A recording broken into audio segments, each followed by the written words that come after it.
Please stand for the U.S. national anthem.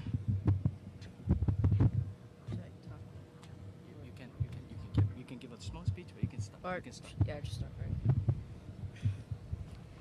Oh, say, can you see by the dawn's early light what so proudly we hail at the twilight's last gleaming, whose broad stripes and bright stars through the perilous fight o'er the ramparts we watched were so gallantly streaming, and the rockets spread glare, the bombs bursting in air gave proof through the night that our flag was still there. Oh, say does that star-spangled banner yet wave o'er the land of the free and the home of the brave.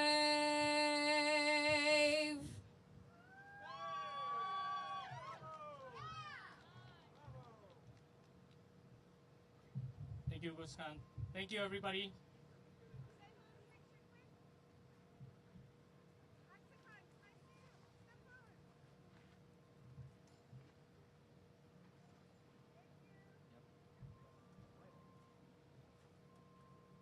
Now, without further ado, oh, sorry.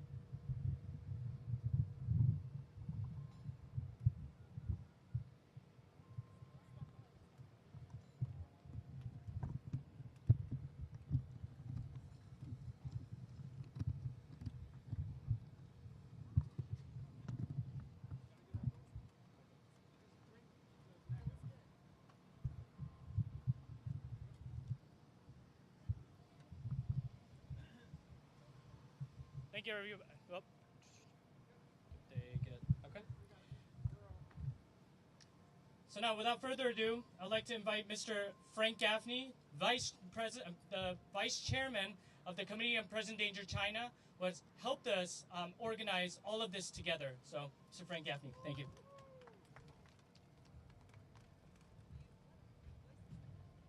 Thank you, Se-Hun. I'm going to take advantage of a visual aid here, both to shield myself from the intemperate climb, as well as make a statement about the nature of what brings us here today. We are at an epical moment in history, I believe. One of those tipping points, quite possibly, that we have seen again and again and again in this country's history and indeed the history of the world. Where people who enjoy or yearn for freedom are confronting the forces of darkness, totalitarians of various stripes who have their different purposes, but a shared immediate goal, which is to destroy the free world. We've seen this recently in Hong Kong,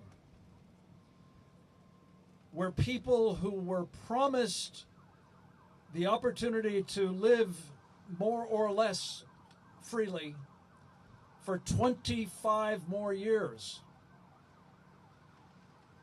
were lied to and are being crushed, some of them physically, by incarceration in the brutal gulag of the Chinese Communist Party. Others, of course, have been operating under that crushing totalitarian form of government for many decades. They are very well represented here, I'm proud to say. They're what we call the captive nations. And my friend Se-Hun Kim is the director of a project that is designed to try to help lift up their voices and teach the rest of us who still have the privilege of enjoying freedom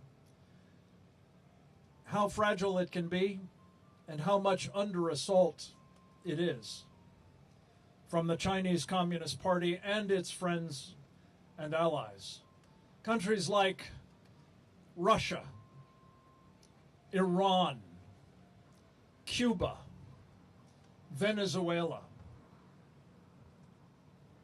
And sadly, ladies and gentlemen, we now confront threats to our freedoms here at home, here in the United States.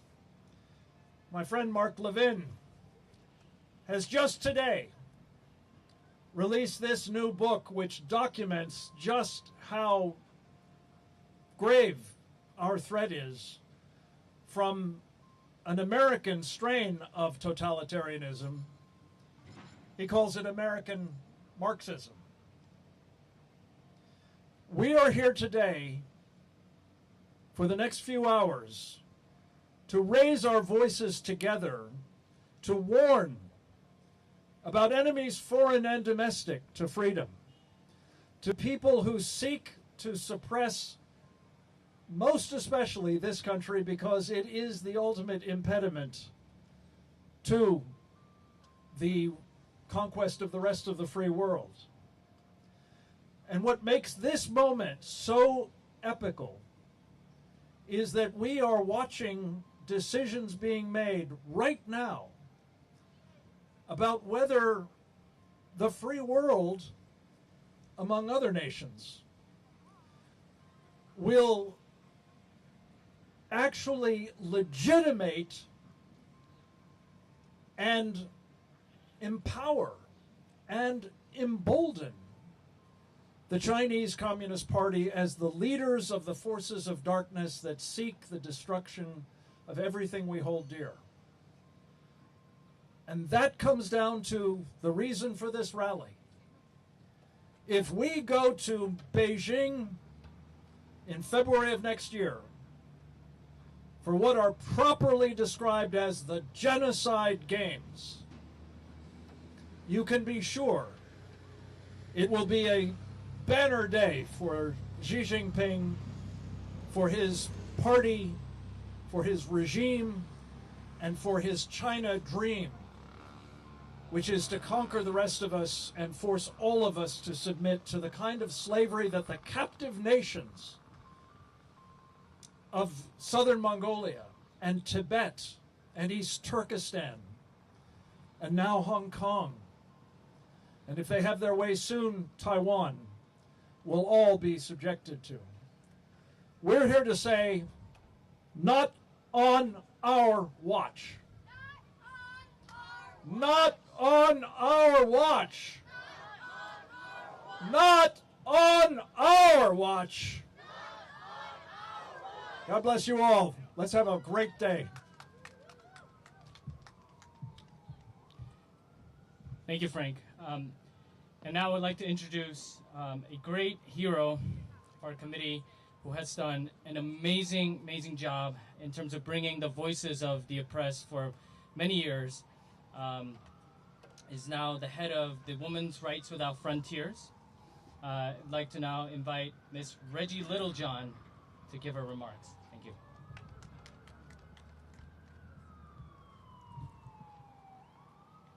Hello, and thank you for coming on this incredibly hot day. In 1936, Hitler legitimated the Third Reich by holding the Olympics in Berlin. And he used that legitimization to commit genocide.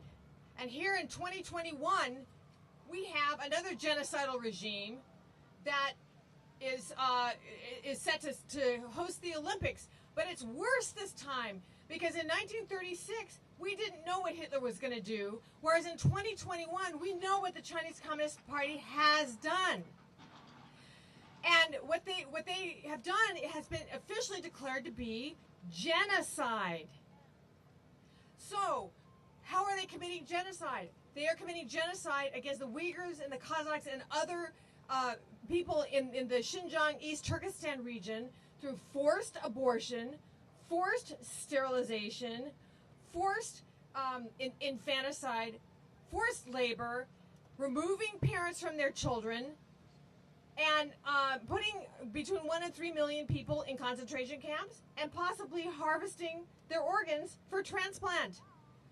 What more does it take to say that it's not okay for them to have the honor of hosting the Olympics?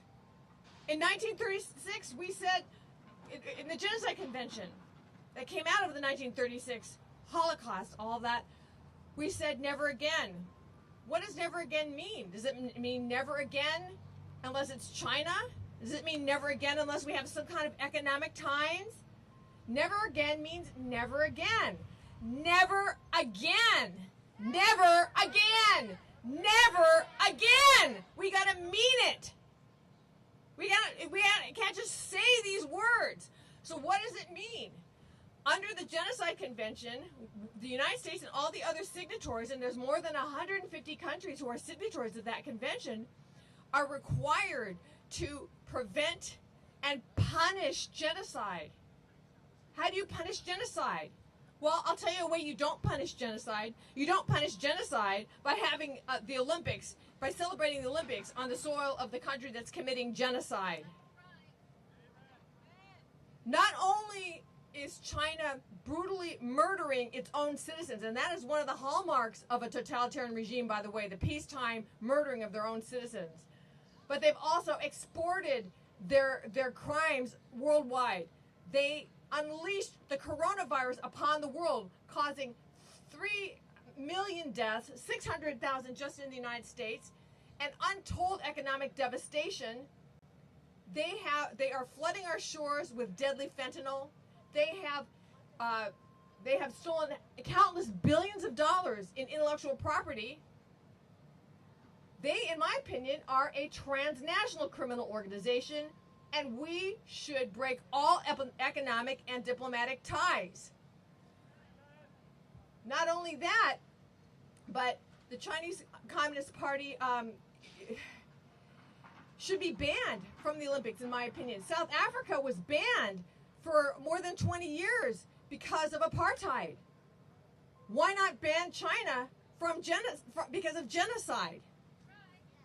So, I think we should ban China. Ban China. Ban China. Ban China. Ban China. Ban China. Thank you. Reggie, Rushan is here. Okay, Robert.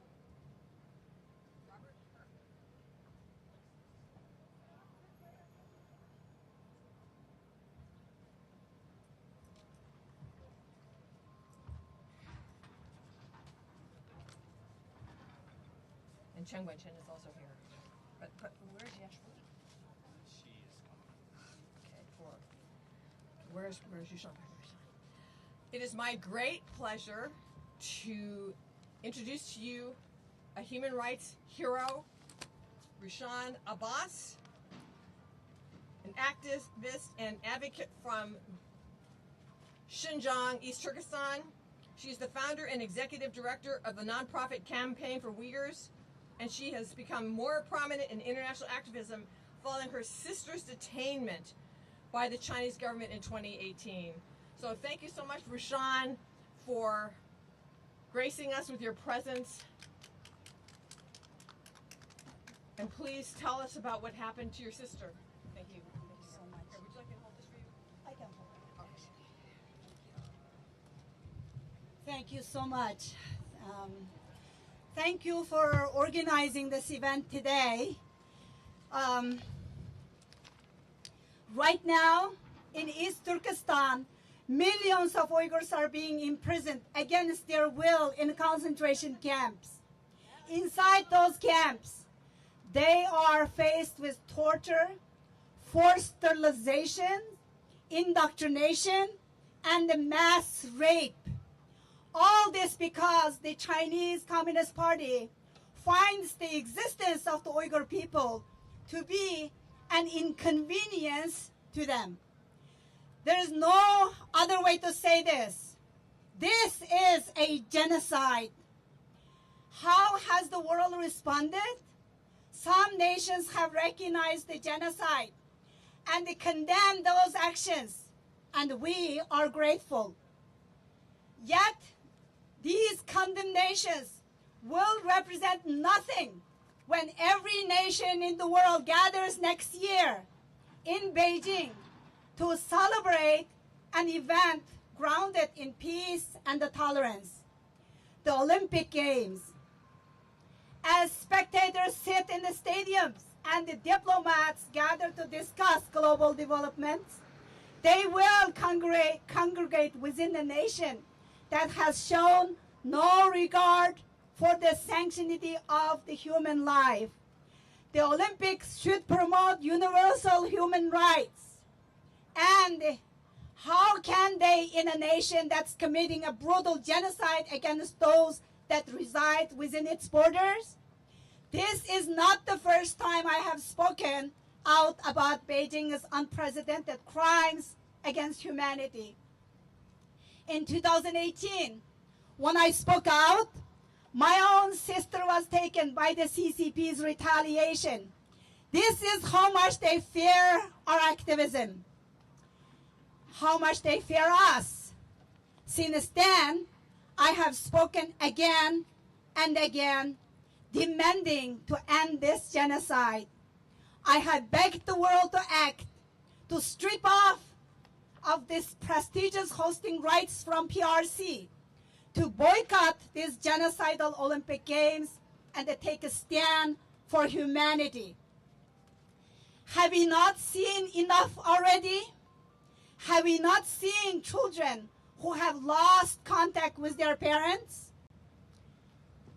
Have we not seen the women sexually abused, their souls robbed from them? Have we not seen men forced to labor to produce goods for brands who offer empty promises on human rights? My question then to the world on the eve of these Olympic Games is, what will be enough? Will we have to see the Uyghurs destroyed, a people annihilated, as we swear we would never again allow? Every nation that attends these games is offering tacit support and endorsement of such action and legitimizing the government engaging in it. In 1936, the Olympic Games were held in Berlin, Germany. Jewish activists demanded a boycott as world of the Holocaust had already begun to spread. Did the world act then? No. Instead, the games went on and the Nazis legitimized itself in the minds of the world. We failed then. We failed to stop that genocide then. Rarely does history offer us a second chance. Campaign for Uyghurs, in association with Jewish World Watch, the Peace Project, and the Jewish Movement for Uyghur Freedom have launched the Berlin to Beijing campaign to issue a demand that we learn from that history. This is not a choice about whether to attend a game or whether not to. It's a choice to either say, we as a race, as a human race, value the dignity of our brothers and sisters and choose to protect them, or we do not. How then can there even be a choice? Boycott Beijing 2022. Thank you.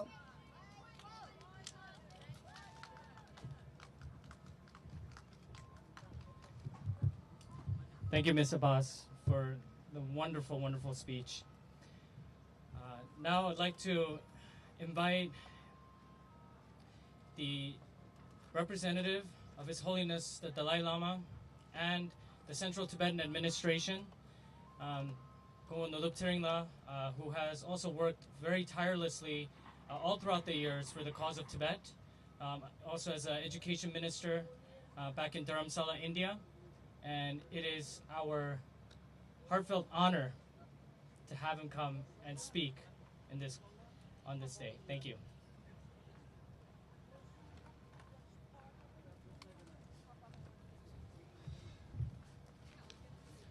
Rashid Leg. Rashid Leg.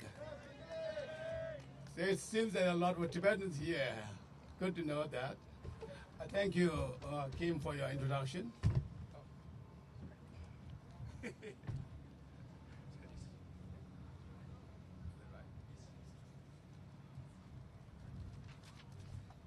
"70 years ago, Communist China invaded Tibet. Since then, 1.2 million Tibetans have died due to torture, starvation, and execution. More than 6,000 monasteries were razed to the ground. Monks were disrobed and nuns raped. In 1960, the International Commission of Jurists reported that genocide has taken place in Tibet. The dire situation continues till date, and in fact, becoming worse.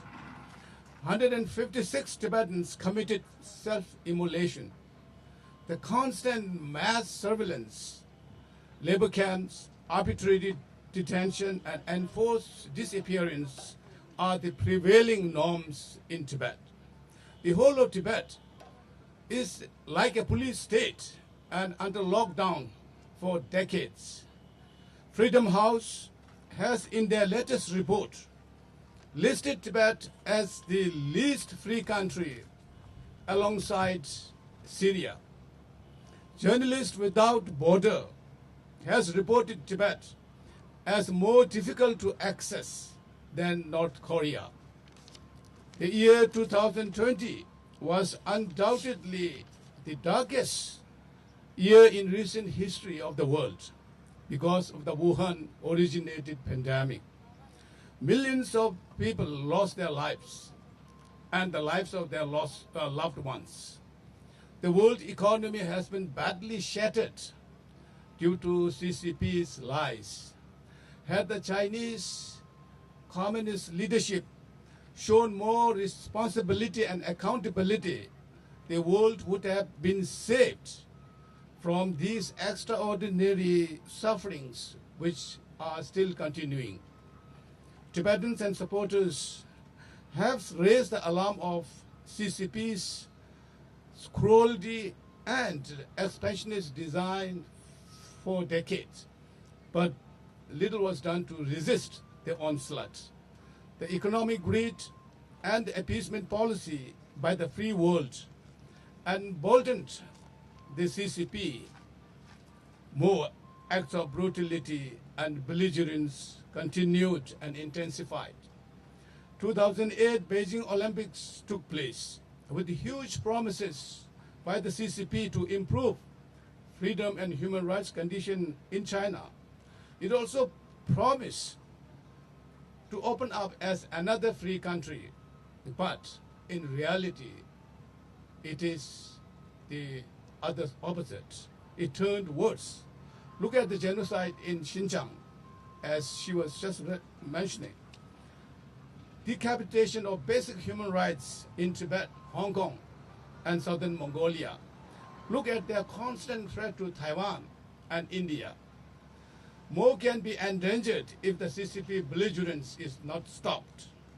The 2022 Winter Olympics is a moment in history, and the international community must make China stop these egregious acts. If China were to enjoy the privilege of being a member of international community, it must also respect the international norms and rules pertaining to human rights, freedom, and justice. Before I conclude, I would like to acknowledge the historic legislations passed by the US Congress in recent times on Tibet, Uyghurs, Hong Kong, and Taiwan.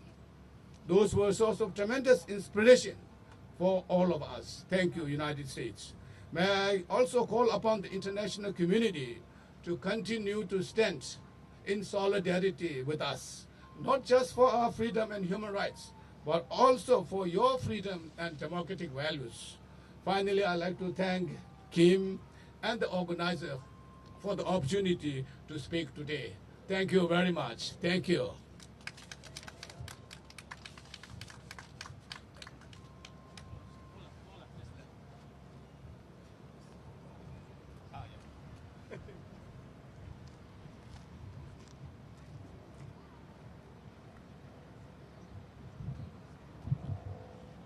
Thank you, And now I would like to invite Ms. Didi Laugesen, the Executive Secretary of the Committee on Present Danger China, and also the Director of the Save the Persecuted Christians, and her work to advocate for those who cannot voice themselves in the world has made a tremendous difference around the world, and we are very honored to have her. Thank you.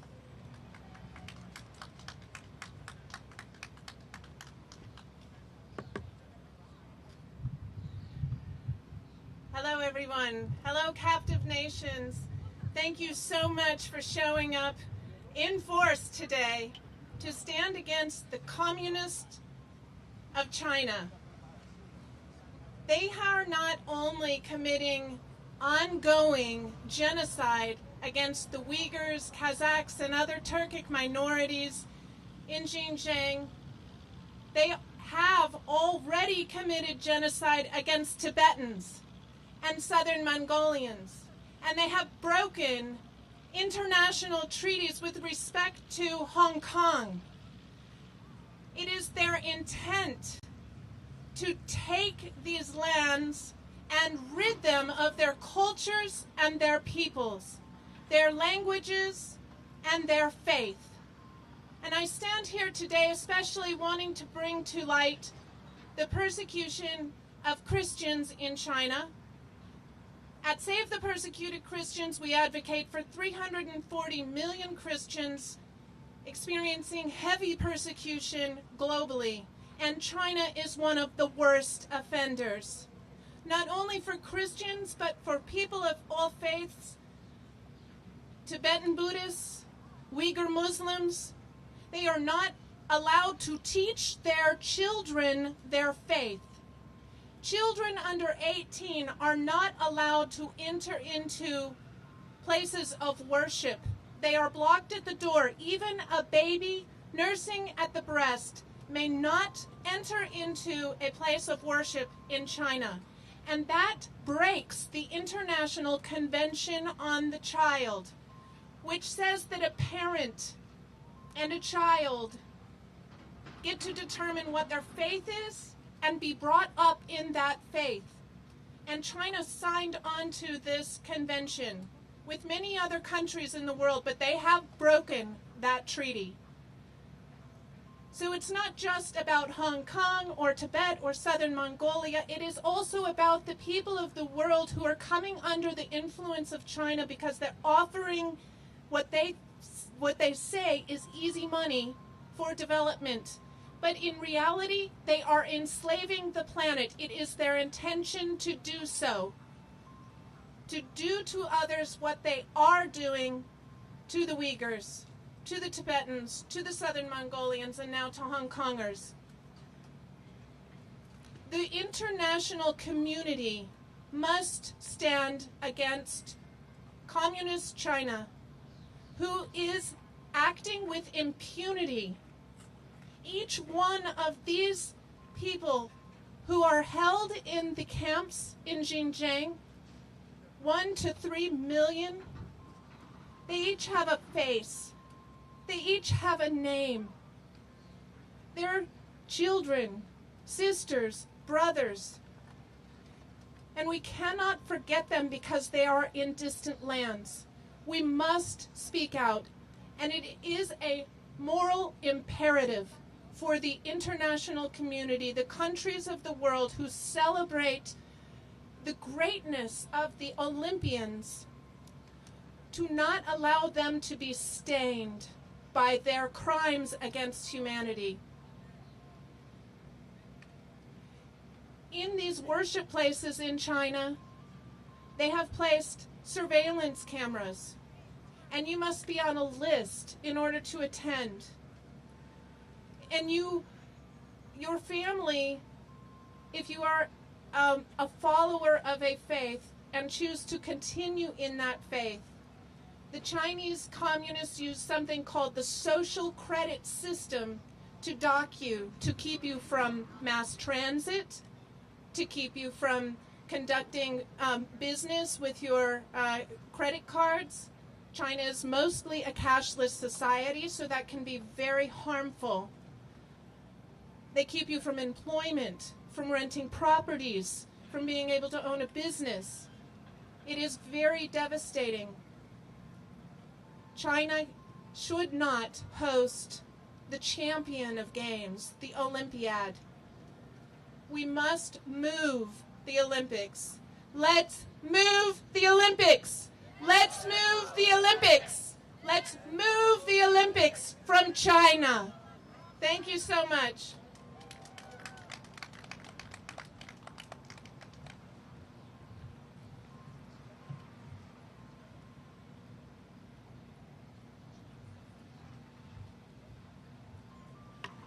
Next, it is our great honor to introduce to you activist and even Nobel Peace Prize nominee Chen Guangcheng, who is probably the bravest person I've ever met in my life. So he was exposing forced abortion, forced sterilization in his community in Linyi, China. For that, he went to jail, was tortured, put under house arrest. And I spent 3 years dedicated to an international campaign to free him. And thank God, he's now on American soil. He just became a U.S. citizen. And his wife, Yuan Weijing, is here. She also is very brave. They went out together in the middle of the night to interview people and gather data and evidence about the forced abortion. So she's just as brave as he is. They left their 2 kids sleeping at home and went out and interviewed these people. And they are going to be, Chen Guangcheng's statement is going to be translated by yet another hero, Yashui Cao, the founder and president of China Change. So would you please come to the stage?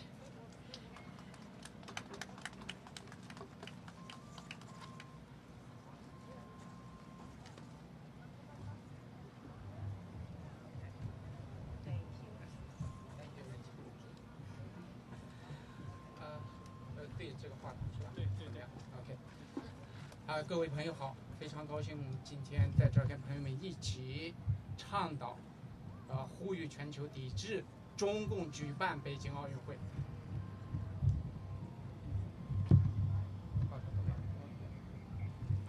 要拿下来吗？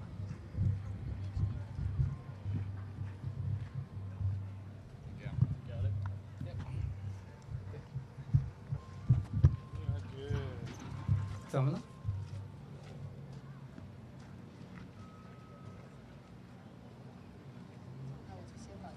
好，你先翻一下。Hello, friends. I'm very happy to be here with you all to rally against and boycott the Beijing Olympics.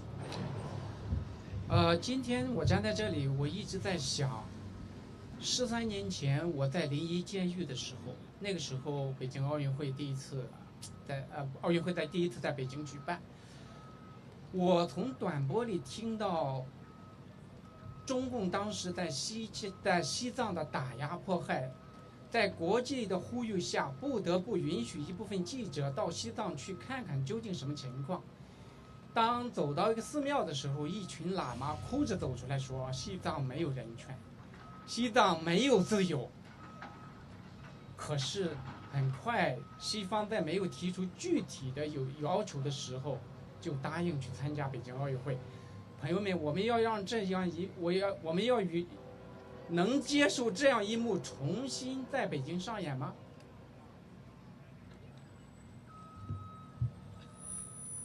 When I'm standing here, I think back in 2008 when I was in prison in Shandong Linyi.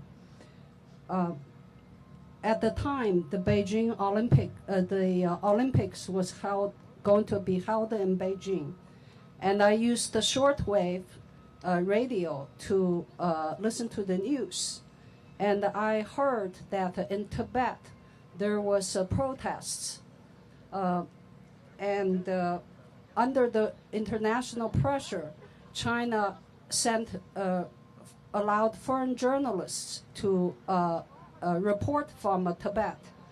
When they visited a monastery, a temple, the monks came out crying, saying that there's no human rights, there's no freedom in Tibet. But at the time, the West did not propose any concrete measures against the Olympics in Beijing in 2008. Instead, they sent their athletes. So my question is, can we allow this to happen again? No, yes. So 我在监狱里非常明显的感觉到，中共已经做好了充分的准备。如果西方提出要求，他会释放很多人权捍卫者。可是，这个在当时却没有具体的提出来，就答应去参加了，结果丧失了一次让中国改变的机会。我想现在像高志胜、张展很多人权捍卫者包括吴干胡适干都还被中共关在监狱里。如果他们知道现在西方又去参加北京奥运会，心会痛的。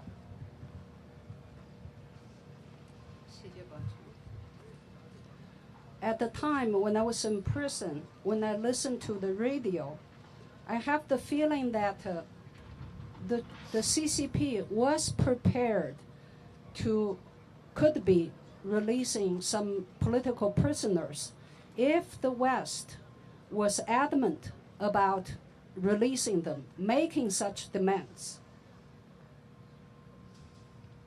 But this time around, we, Gao Zhisheng, Zhang Zhan, Hu Shigen, Wu Gan, Tufu Wu Gan, there are many more prisoners. They are in prison.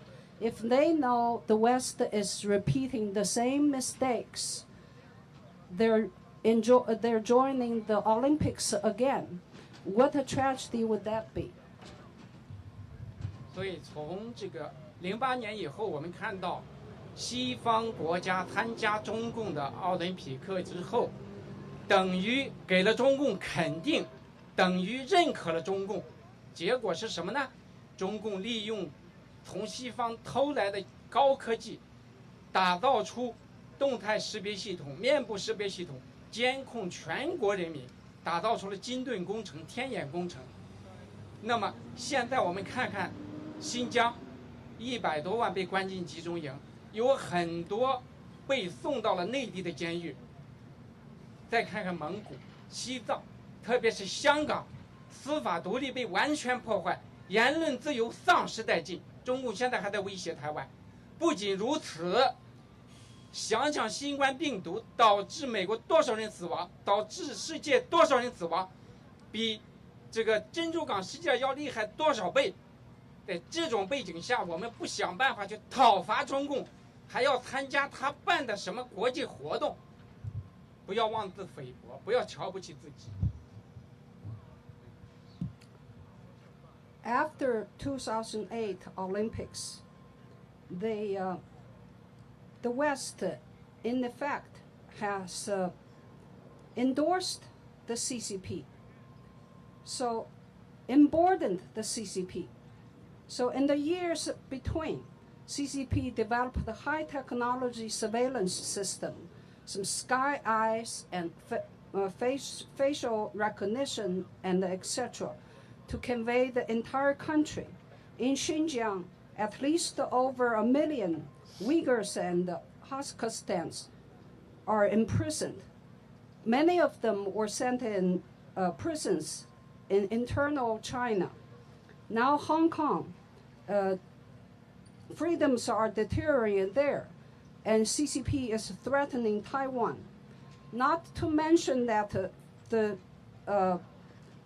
COVID-19 has spread to the whole world, in America and around the world. How many people have died of this CCP virus? And this is many more times more severe than Pearl Harbor. We, instead of rallying against the CCP, we're doing the same thing. 我想从中共附体中国几十年，上亿人被他害死、整死，通过饥荒饿死，3亿多胎儿直接被从母亲的子宫里掏出来杀掉，上至80岁的老人，中共可以把他非法拘禁、人间蒸发。这样一个邪恶政权，我们应该拒绝和他为伍，应该拒绝和他立约。那么几十年来，西方社会一直在谈人权，谈着谈着要关起门来和中共谈人权了，那人权对话变成了人权废话，绥靖政策到处盛行，导致的结果是什么？中共不仅在迫害中国人民，反而把魔爪伸向自由世界，对我们的自由生活进行破坏和渗透。这是不是说明我们的人权关注人权的措施出了问题啊？所以我们必须纠正，从抵制奥运会开始，展开对中共的惩罚，一直到把它扫进历史的灰烬为止。Over the 70-some years during CCP's reign, so many billions of people died during famines and political campaigns. Over 300 million babies were killed in mothers' wombs. Seniors over 80 years old can be arbitrarily detained and evaporated. Such an evil regime, we should not stand with them. We should not do things with them. Years of human rights dialogue has turned into years of human rights nonsense, a waste of time. The result is that CCP not only oppress its own people, now it has turned into its hand and long arms into the rest of the world through infiltration.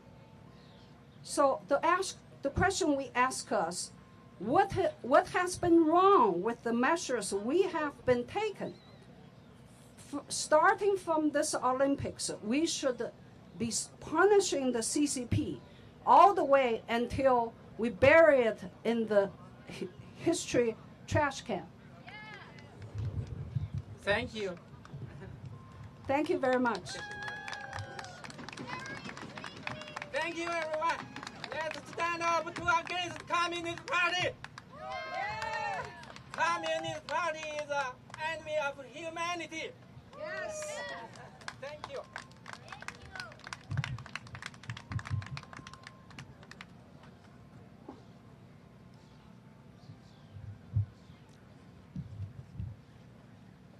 Thank you, Mr. Chen Guangchang, for the inspirational speech. 非常感谢你.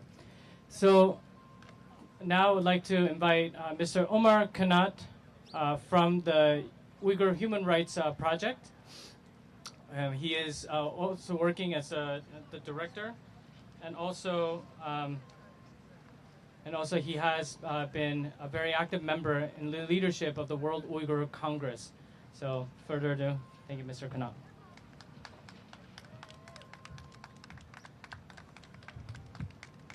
Hello, hi everybody. My name is Omar Kanat, so I'm the Executive Director of Uyghur Human Rights Project and Chairman of the Executive Committee of the World Uyghur Congress. It's inspiring to be here today with such a powerful coalition of human rights champions. 20 years ago, when the 2008 Summer Olympics were awarded to Beijing, the Chinese government claimed that it would improve the human rights in order to host such an important world event. We tried to warn the international community that this was a serious mistake.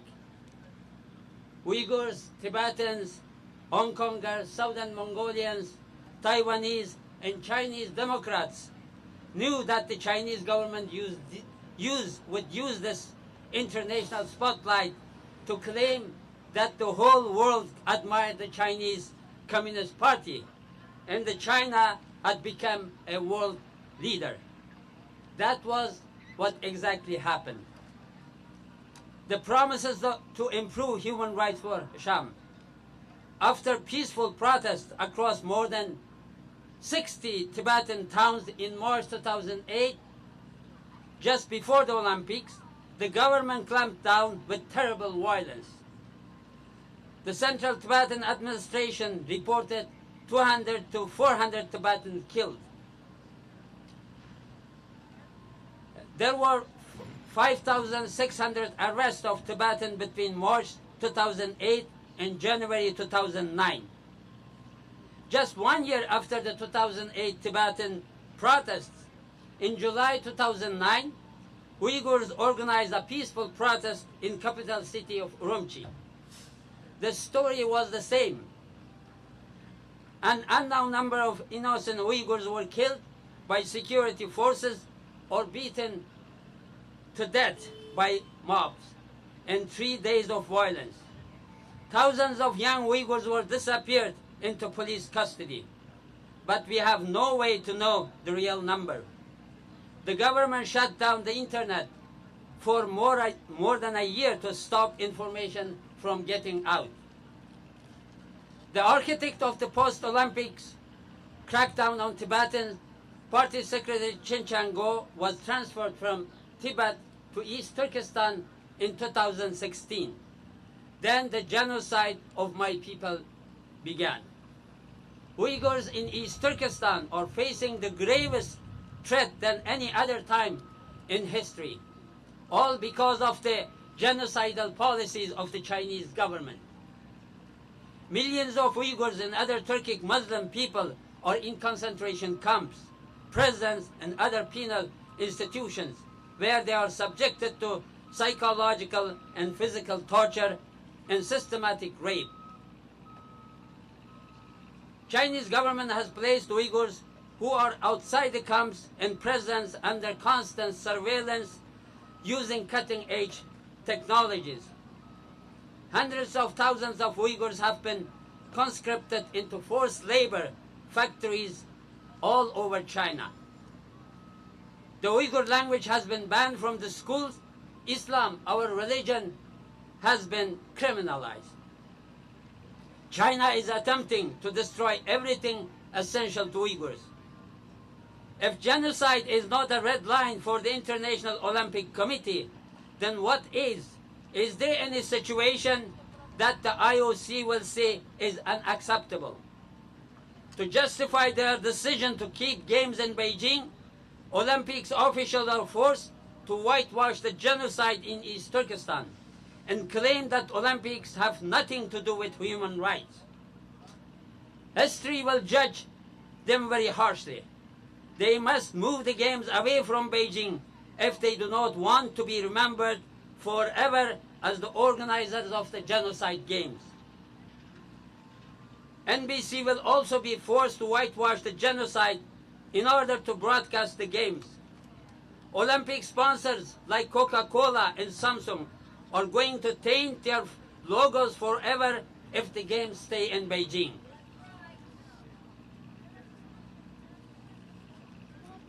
But they must realize the Beijing Olympics are a referendum on genocide.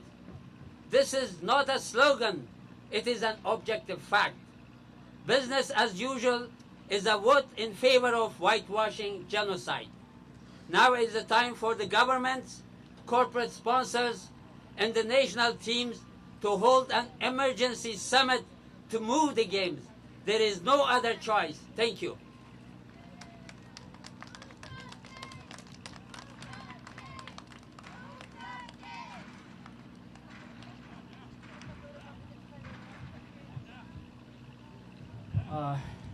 So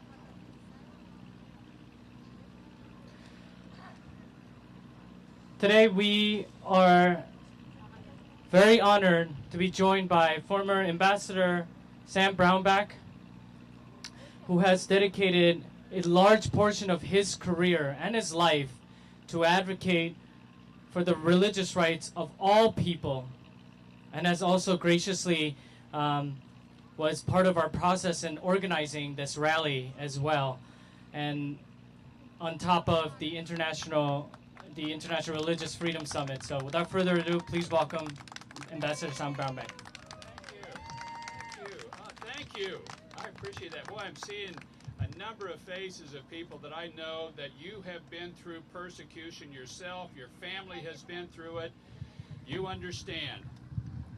And you've dealt with it. And I want to thank you for the courage you've shown and your families have shown in standing for this against the persecution. I want to ask a simple question. Omar, good to see you as well. Good. I want to ask a simple question. Should we hold the Olympics in a place that is actively conducting a current genocide? Is there any precedent for us holding an Olympics in a country that we know is currently conducting a genocide? There's no precedent for it. And on top of that, it's a genocide of the Uyghurs. I believe it's been a genocide of the Tibetan Buddhist people. You've seen persecution of Christians. You've seen the Falun Gong has gone through an amazing level of persecution, including forced organ harvesting that's now been authenticated by multiple groups. You're seeing all this level of persecution taking place of all faiths. The Chinese Communist Party is at war with faith. It's a war they will not win. But as one of the people that's told me from the Tibetan leadership has said, either the world will change China or China will change the world. It will happen one way or the other. And we need to take and say we will not do Olympics in a place that's actively conducting a genocide. We will not do it as a world community. We will not participate when somebody is doing something of that magnitude, that horrific in the world today, and we know it. And we know it. We will not do it. So I'm asking the people that are watching, that are listening, that are here to continue to advocate for this. I believe they should be moved to another site, a different venue, not to discontinue the games, but to move them to another venue. I know that is hard to do. It is not impossible to do. I know it also. What will it say about the world if we have the games in a country that's conducting an active genocide, that is doing the level of persecution of the Chinese Communist Party today? Now, I love China, and I love the Chinese people. And my youngest daughter is Chinese. And we just married her last year, and she just graduated from Baylor University a year ago, and she is a wonderful human being. I love the Chinese people. I do not love what the Chinese Communist Party is doing to the Chinese people and around the world. I also call on them to open up their internet space. Bring down the great Chinese internet firewall. Bring that down. And Congress should fund the efforts to bring that internet firewall down. But more than that, what does the Chinese Communist Party have to hide from their own people that they can't get on the internet? What are they hiding? What shouldn't they know about? And why don't you, while you're at it, if you're a great nation, and China is a great nation, why don't you let the Dalai Lama go home safely and be able to return to Tibet, and so he can see the Tibetan people, the homeland for him and for his people? Why not? What is wrong with that? And while you're at it, why don't you open up your medical records? If you say you're not doing the forced organ harvesting, then open up your records and let the world examine it and see. You have it in your capacity to disprove this, and you're not. Open those records up. Let the world see. Let people come forward. Let them get on the internet. If you seek to be a global nation, you should open up under global standards, and you should live by those standards. Now, I'm banned from traveling to China now. My visa was taken back when we went after Chen Quanguo, the party chairman in Xinjiang, who had been the party chairman in Tibet. When we went after and pulled his ability and his family's ability to travel here, they came after me. And I was one of several, along with Chris Smith and several other people, Ted Cruz, that they pulled our visas, and they've since have pulled several others. That's fine. I do look forward to the day to traveling again to China when there's a different leadership in place. And that country is open and free and joins the global community as a responsible nation that doesn't do genocide, that does live by religious freedom, that allows its own people to practice their faith freely and peacefully instead of under persecution. Keep in the fight. I know this has been a long one for a lot of people. Keep in this fight. God bless you all.